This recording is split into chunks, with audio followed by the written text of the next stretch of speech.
Bueno, muchísimas gracias a la organización del evento, muchísimas gracias a todos los que estáis aquí presentes y a todos los que nos estáis escuchando y viendo online. Mi presentación va a enfocarse en un tema que normalmente no se tiene mucho en cuenta, que es la normativa europea respecto a especies invasoras y cómo se está aplicando, o más bien no aplicando, en España en todas las acciones que se hacen contra la cotorra argentina. Los puntos que vamos a abordar es, bueno, en primer lugar, las excusas, lo que dicen las administraciones públicas a la hora de justificar las acciones que llevan a cabo, la realidad, lo que dicen los estudios y la experiencia de todas estas acciones, no solo en España, sino en el resto de países donde se actúa sobre la cotorra argentina, la ley, qué es lo que dice la Unión Europea, su normativa, sus guías, sus recomendaciones, y el papel de las entidades de protección animal, qué es lo que podemos hacer con todo esto, ¿no? A la hora de planificar nuestras acciones de protección. Las excusas nos suenan a todos, nos resultan tremendamente familiares. Las cotorras amenazan la fauna autóctona, los nidos son un peligro para la gente, su sonido es molesto y, como ocurren todas estas cosas, pues las administraciones se ven forzadísimas a matar, porque dicen que la ley les obliga a ello. Es el gran mantra de todas las administraciones públicas a la hora de justificar acciones para el control de las poblaciones de cotorras. ¿Pero qué es lo que pasa? Pues que nos encontramos con la realidad, con los estudios y con la experiencia. Por ejemplo, es que las cotorras son un impacto negativo sobre las especies autóctonas. Lo que comentaban hace un rato, las cotorras se comen a los gorriones, las cotorras se expulsan por lucha de recursos, expulsan a las especies autóctonas. Bueno, pues la realidad es que ni el CSIC ni la SEO, los principales adalides de la persecución de la cotorra desde el lado científico, no la consideran como amenaza para el gorrión. ¿Cuál es la principal amenaza para el gorrión y para cualquier especie de fauna en nuestras ciudades? La nefasta gestión de los espacios verdes, la contaminación y el urbanismo salvaje. Esa es la realidad a la que se tienen que enfrentar las especies autóctonas urbanas. Luego, además, también hay estudios, como el que se muestra en la diapositiva, que es que además no solo no suponen una amenaza a la fauna local, sino que además crean sinergias positivas. Proporcionan anidamiento a otras especies, comparten zonas de comida, interaccionan en general de una manera razonablemente buena con el resto de fauna y avifauna de las urbanas, ¿no? Siempre vendrá alguien a recordarnos al nóctulo de Sevilla, como no, otro tema recurrente. Lo que nadie dice del nóctulo de Sevilla es que desde finales de los años 90 el CSIC y la estación de Doñana vienen recomendando, vienen detectando, porque detectaron que el nóctulo ataca gravemente a los árboles donde anida. Llega a matarlos por todos los desechos, vamos, las heces en descomposición de los nidos acaban matando al árbol. Desde finales de los años 90 se recomienda, se indica, se utiliza o se considera que la herramienta de gestión de las poblaciones de nóctulos es la utilización de cajas nido. Si el nóctulo o si los ayuntamientos, si los gestores de la fauna autóctona hicieran campañas adecuadas de cajas nido para las poblaciones de nóctulo, estos nóctulos no competirían por las cavidades de los árboles con las cotorras Kramer en este caso, ni matarían a los árboles, como ocurrió, por ejemplo, en los alcázares de Sevilla, que toda la arboleda tal, bueno, pues al final tuvieron que sanear todo aquello y desapareció la población de nóctulo del alcázar. Entonces, pues bueno, esa es otra excusa recurrente del nóctulo. Luego también la experiencia, ¿qué nos dice la experiencia? El informe del Ayuntamiento de Zaragoza. En Zaragoza, como todos sabéis, pues bueno, decidieron cortar por las bravas, hicieron una campaña muy fuerte de exterminio utilizando carabinas, pero hicieron un informe bueno, analizando qué es lo que habían hecho y qué resultados había tenido y tal. Entre esas conclusiones que sacaron de todo lo que hicieron, es que no había enfrentamiento entre las cotorras y las aves y otras aves. Alguna pequeño rifirrafe por ocupación de nidos, pero algo anecdótico. Y bueno, no solo no había ningún problema de convivencia, sino que además las cotorras vieron que convivían con las cigüeñas comunes, en los nidos de cigüeña común. Con lo cual, la excusa del enfrentamiento con la bifauna urbana, pues no se sostiene ni en base científica ni en la experiencia empírica. Luego también, bueno, la excusa es que son ruidosas. Las cotorras son diurnas, por lo tanto, por las noches, al caer el sol, como cualquier otra ave diurna, se recogen sus nidos y no hay contaminación acústica por las noches.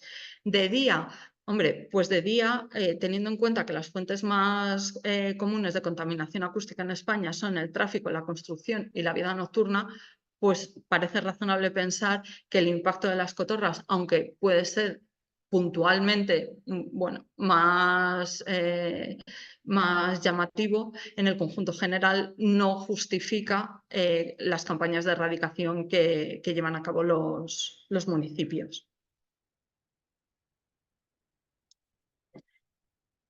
¿Qué pasa también? Pues que muchas veces, o la mayoría de las veces, no tanto por el lado de las administraciones públicas, sino por el lado de la comunidad científica, se apoyan o justifican todas estas, los impactos negativos de las cotorras, que son una gran amenaza, pero ¿qué es lo que pasa? Que hay estudios como del sociológico y ecológico impacto de las cotorras en Europa, que lo que han hecho es coger todas las pruebas o todas las justificaciones que se han estado utilizando como base para las campañas de inclusión en listados de especies invasoras, para campañas de erradicación, y las analizaron. ¿Por qué? ¿Qué es lo que pasa? Que ya se ha hablado también de la mala prensa, ¿no? de las cotorras.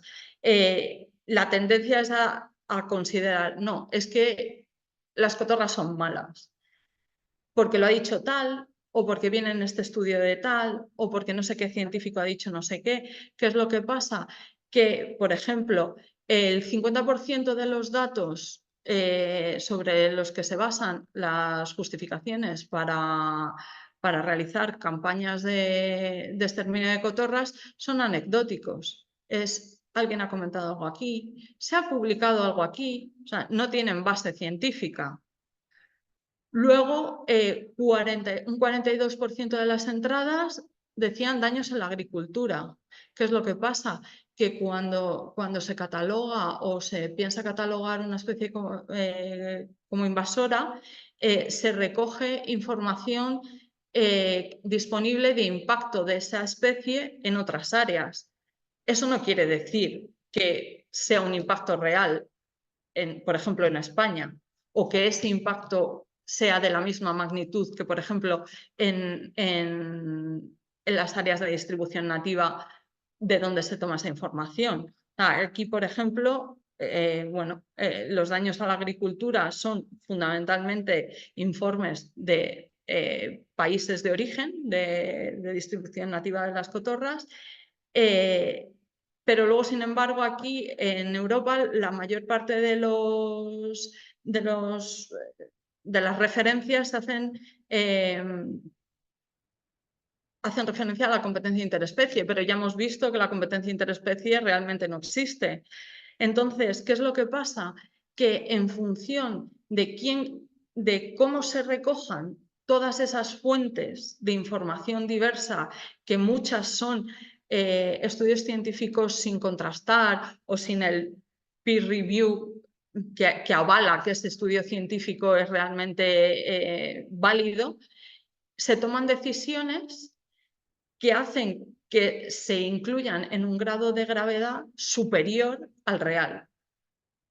Y entonces, a partir de ahí ya se crea toda la historia, toda la demonización de la especie basada en, pues en criterios que no son realmente objetivos o analizados de la manera correcta, ¿no?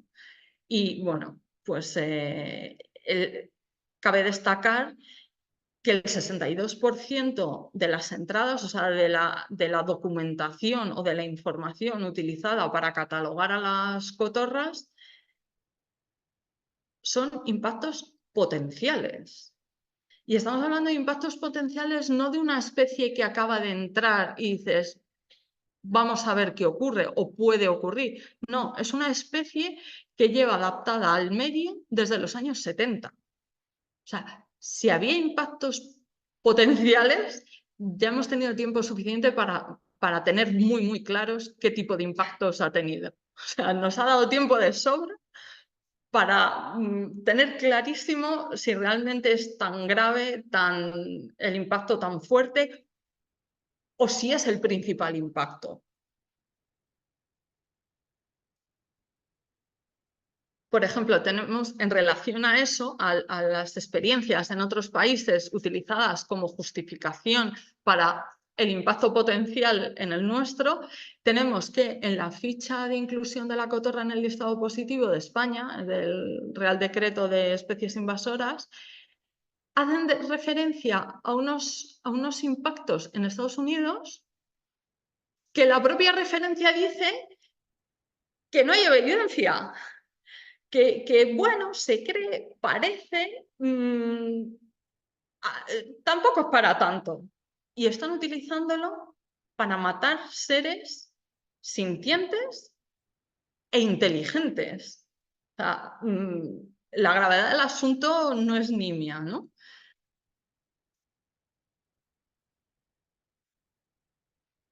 Y también la experiencia de otros países nos hace ver que en otros países ya se han dado cuenta de que no se puede erradicar totalmente. ¿Por qué? Aparte de porque es una colonizadora muy efectiva y, bueno, pues bien por ellas, son capaces de sobrevivir y de subsistir y de progresar, como cualquier animal. Nosotros queremos subsistir y mantenernos y tener nuestra integridad y expandir la especie. Eso es intrínseco a cualquier animal. Pero es que además ya llega un momento en el que la adaptación es tal que hay que considerar otras cosas. Hay que considerar, bueno, tenemos su total establecimiento, su adaptación al entorno, todas las circunstancias del cambio climático. El cambio climático lleva años trastocando todos los sistemas, todos los ecosistemas, todas las formas de vida. Ya va teniendo cada vez menos sentido esa distinción entre esta especie es autóctona y no sale de aquí. No, la Tierra no son compartimentos estancos y los cambios ecológicos que estamos provocando hacen que los comportamientos de las especies cambien. Y entonces todo esto lleva a decir, bueno, ¿podemos considerarla una especie naturalizada? pues lo mismo llega el momento en que hay que considerarla así. Y hay que replantear cómo queremos gestionar esa especie, esa nueva especie naturalizada en el entorno. Si consideramos, y efectivamente, y luego además también tener en cuenta que aunque es una especie que se ha adaptado muy bien al entorno, es una especie principalmente urbana. Y las ciudades no son ecosistemas naturales. Las ciudades son ecosistemas antropomorfizados, estos, perdona, que se me traba la lengua, que no podemos considerar que estamos en el Parque Natural de Picos de Europa. Una ciudad se tiene que gestionar como lo que es, un entorno artificial creado por los seres humanos en el que tenemos que ver cómo facilitamos la convivencia y la existencia a otras especies. Pero su gestión es completamente distinta a la de un entorno natural. Entonces, los planes de control poblacional, que bueno, puede detectarse el caso de decir, sí, efectivamente, crecen las poblaciones crecen muy rápido, vamos a ver cómo podemos hacer que no crezcan tan rápido. Eso es legítimo, pero también de una manera ética y de una manera pues más propia del siglo XXI que del siglo XIII, ¿no? Vale. Entonces, ¿qué es lo que pasa? Tenemos todo este panorama, pero las administraciones públicas sí, y los científicos, algunos, siguen diciendo que es que la ley nos obliga a matar. Están obligados a matar.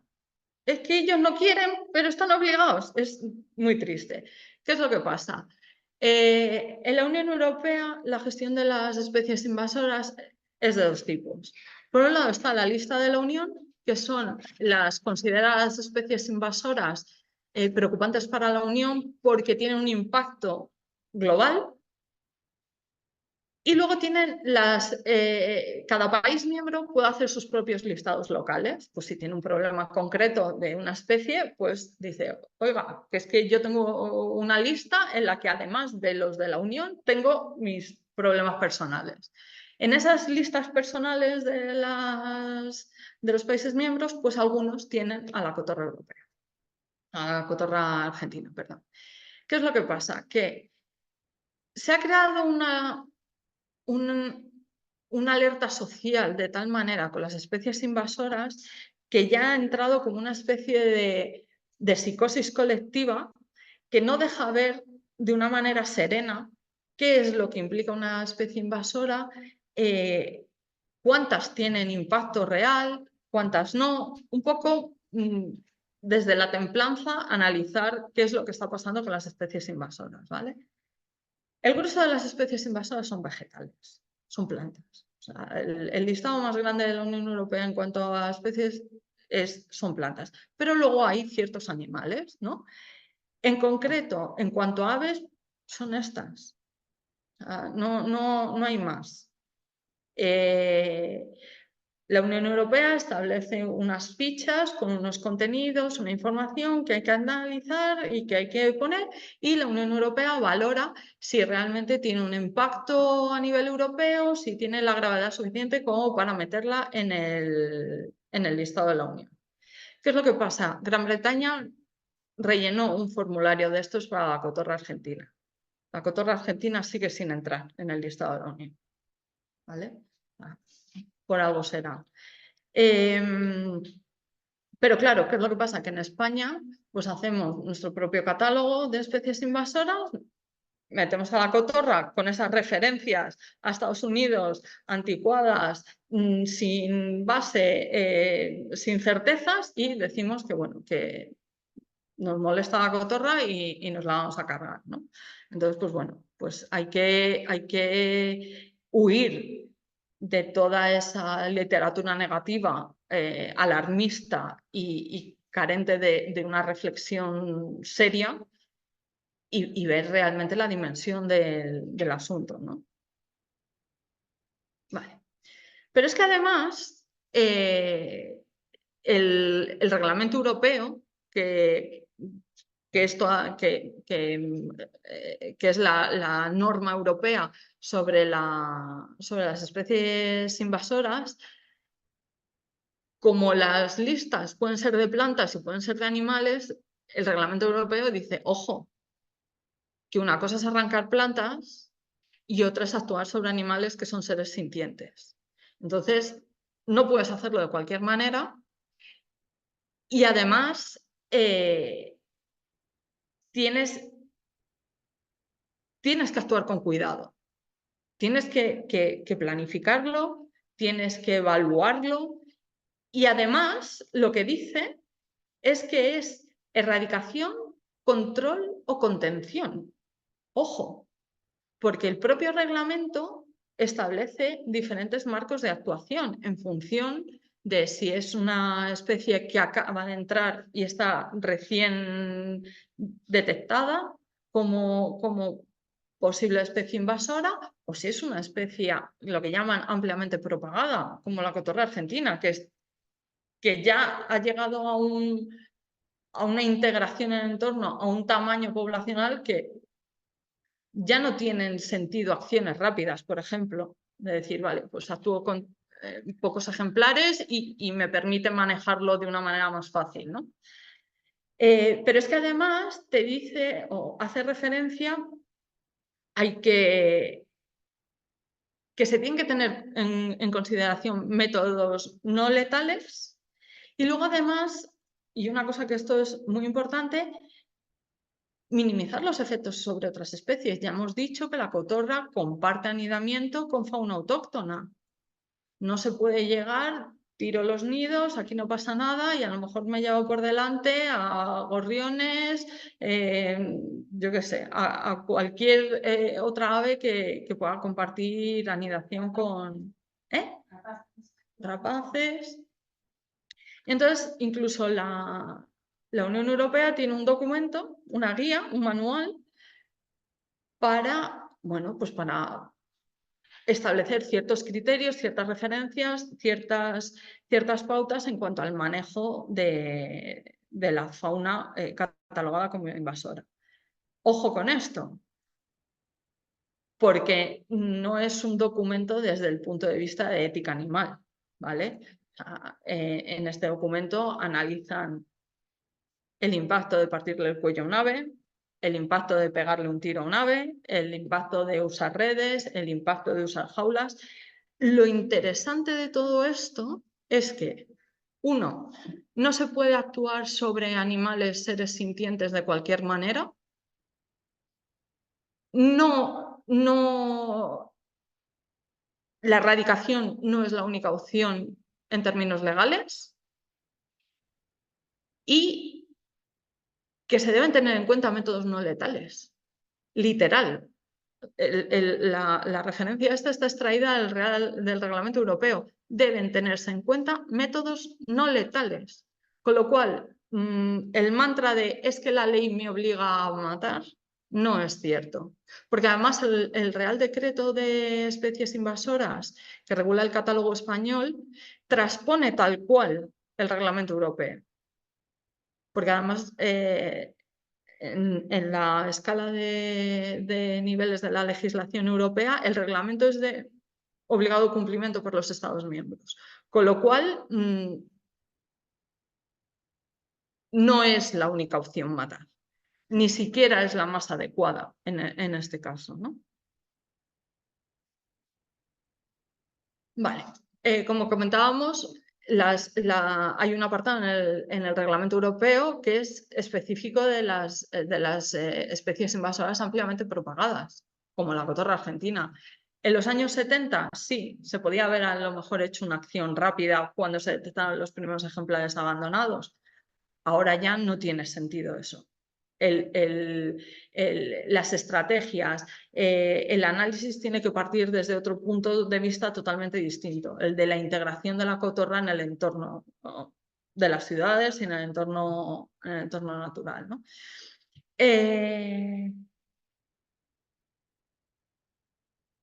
Como repetíamos, o sea, volvemos a repetir que son medidas que pueden ser letales o no letales. Y ojo, deben ser proporcionales a su impacto en el medio ambiente y adecuadas a las circunstancias específicas del Estado miembro. ¿Qué quiere decir eso?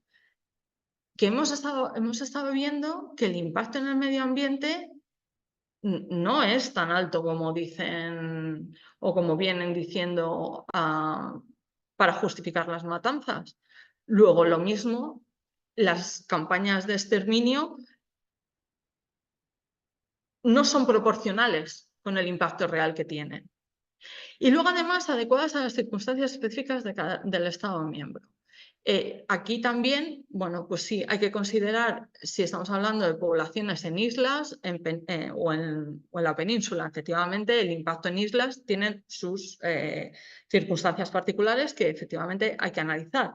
Pero si estamos ya viendo que el impacto real no es tanto como dicen y que, bueno, pues las circunstancias de nuestro país, por su ubicación principalmente en los núcleos urbanos, pues realmente tampoco se sustenta esa lucha sin cuartel contra la cotorra, ¿no? Entonces, pues bueno, parece que nos estamos pasando un poco, ¿no?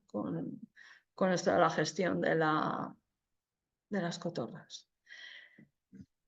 ¿Qué es lo que pasa? Bueno, ¿qué podemos hacer con todo esto, con toda esta información? Pues, para empezar, exigir que en todos los planes de gestión de especies invasoras se hagan las pertinentes consultas públicas, porque es una obligación de los Estados miembros que cualquier tema medioambiental tenga una exposición pública en una fase temprana y de forma efectiva. Ojo, de una forma efectiva quiere decir que no publico esto, dejo que la gente escriba 2 o 3 tonterías y no hago caso. No, de una forma efectiva. Sobre todo en la gestión de especies exóticas invasoras. Con lo cual, parte de nuestra responsabilidad es reclamar esas consultas.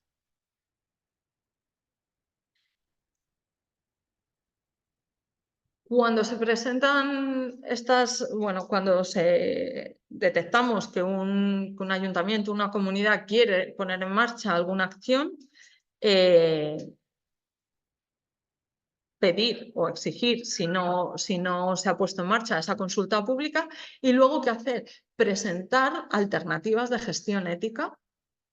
¿Qué pasa con la gestión ética? Pues igual que ocurre con el tema de gestión de colonias felinas y su demonización. No, es que el CER es que no funciona porque, claro, ya, pero es que el CER es solo una parte de una gestión integral.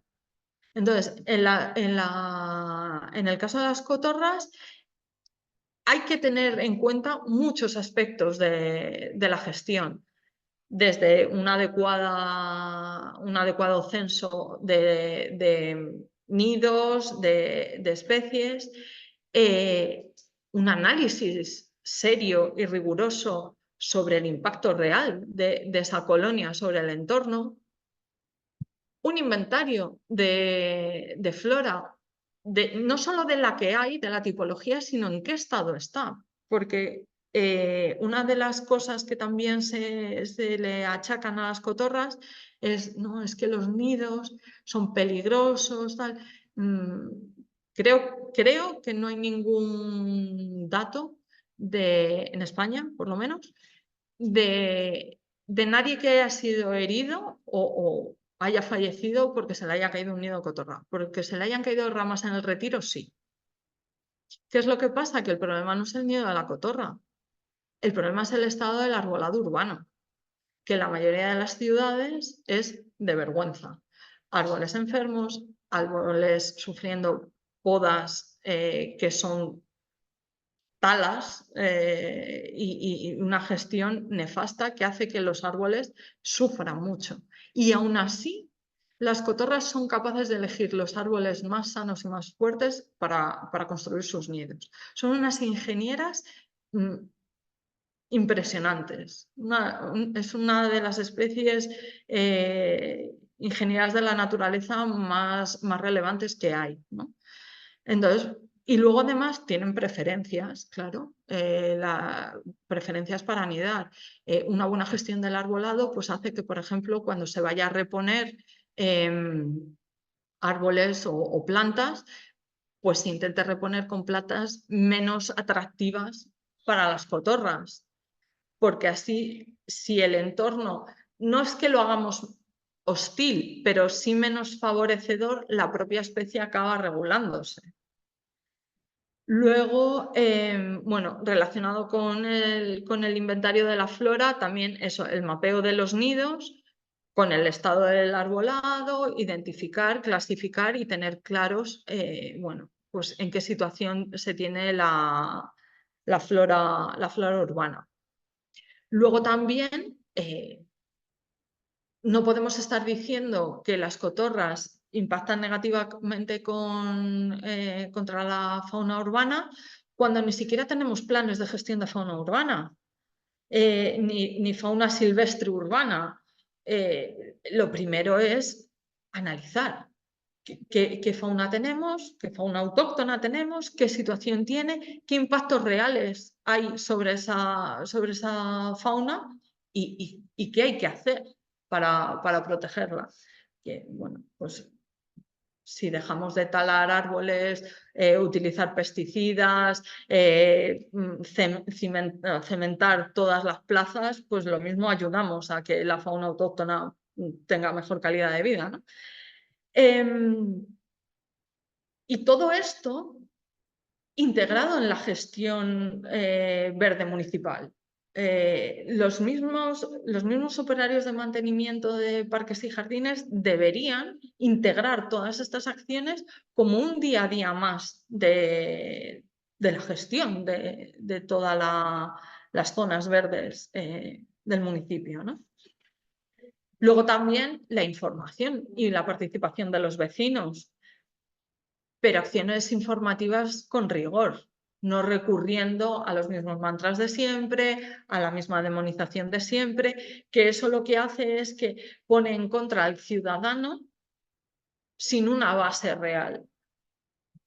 Y aumentan las quejas de los vecinos, aumentan las reclamaciones y luego, no, es que los vecinos se quejan mucho, entonces vamos a matar a las cotorras. Bueno, a lo mejor es que al vecino le has hecho odiar a las cotorras, ¿no? Y además nos hace que no veamos los efectos reales sobre el vecindario, porque realmente, pues, bueno, pues a lo mejor si puedes tener delante de tu casa un nido súper ruidoso de cotorras, bueno, vamos a ver si eso es real, qué impacto tiene y qué se puede hacer. Vale, bueno, la gestión de la protección animal, que tiene que estar integrada en las ordenanzas municipales, en las leyes autonómicas, bueno, tiene que tener su base legal. Bueno, reintroducción de rapaces autóctonas. Bueno, al final, desde el punto de vista de la ética animal, a lo mejor es una medida como más cuestionable, pero bueno, no dejan de ser especies que deberían estar de manera natural en el entorno, bueno, pues ayudar a que vuelvan, ¿no? Luego también hay otro caso, hay otra situación en el tema este de la gestión indiscriminada de las cotorras, que es que con las matanzas no se tienen en cuenta las aves domésticas que se han podido escapar. Bien, es verdad que cada uno tenemos la responsabilidad de tener a nuestros animales protegidos y seguros y tal, pero los accidentes pasan y nadie está libre de una circunstancia excepcional. ¿Qué van a hacer? ¿Le van a pegar un tiro a tu cotorra y tú no vas a saber nunca jamás qué ha pasado con tu cotorra porque ni siquiera se molestan en leer el chip? Entonces, pues bueno. Luego también, bueno, la posibilidad. Aquí el tema de lo de los pollos recién nacidos es un poco más complejo. Lo teníamos incluido aquí, pero bueno, eso sí que es un poco más complejo porque lo que sí está recogido en las leyes de gestión de especies invasoras es que no las puedes reintroducir en el medio una vez que las has sacado del mismo, y aquellas ejemplares que ya no estén en el medio tienes que asegurarte de que no haya manera de que puedan volver a escapar y tal. Entonces, pues bueno, esta parte es un poquito más compleja, necesita, y ahora lo veremos, necesita de otro tipo de acción, ¿vale? Igual que el punto este de ver con las entidades de protección animal qué gestión pueden hacer de ayuda a estos planes, ¿no? Vale. El proyecto piloto.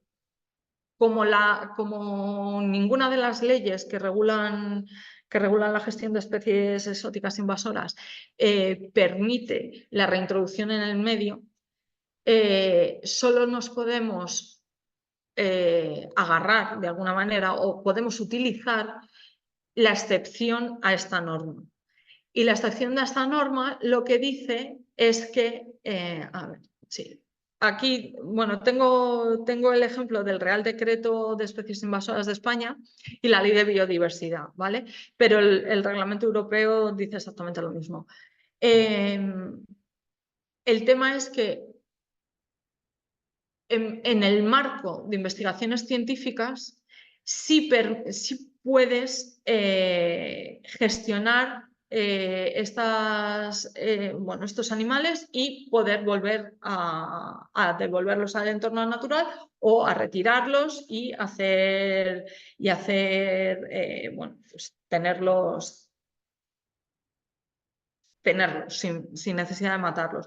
Porque además, por ejemplo, la Ley de Biodiversidad dice específicamente cuando sea necesario por razones de investigación o con fines de control o erradicación en el marco de estrategias y planes de gestión, ¿no?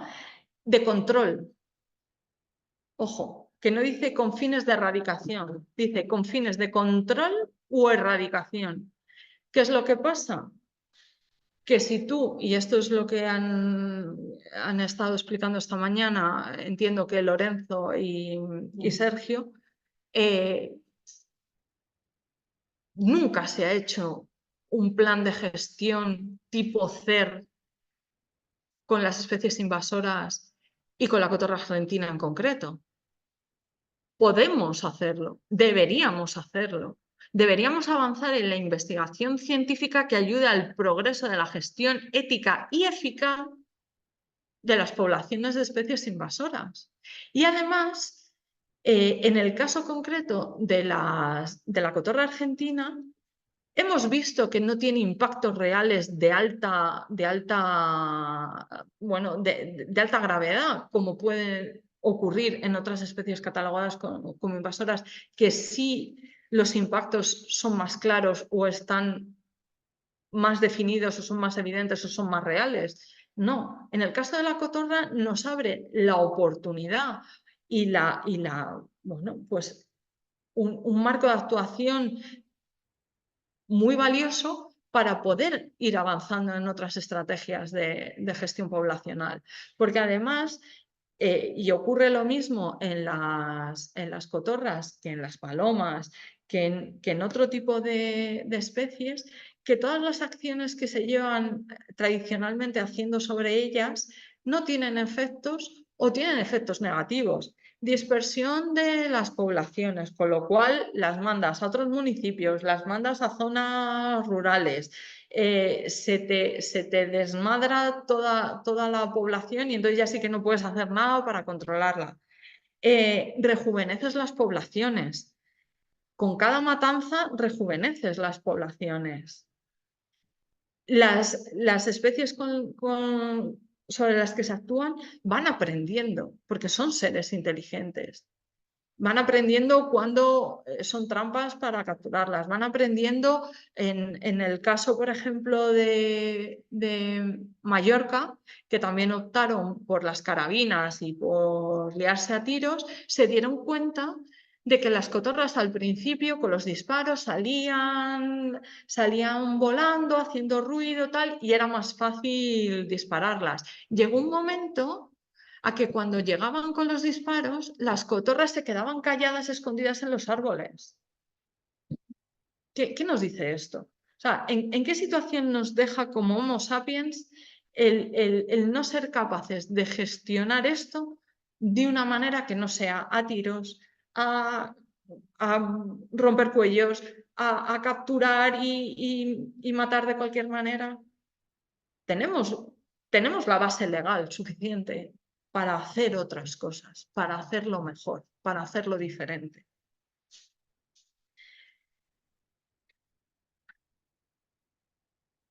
Y hasta en el lado oscuro saben que hay que respetar a los animales.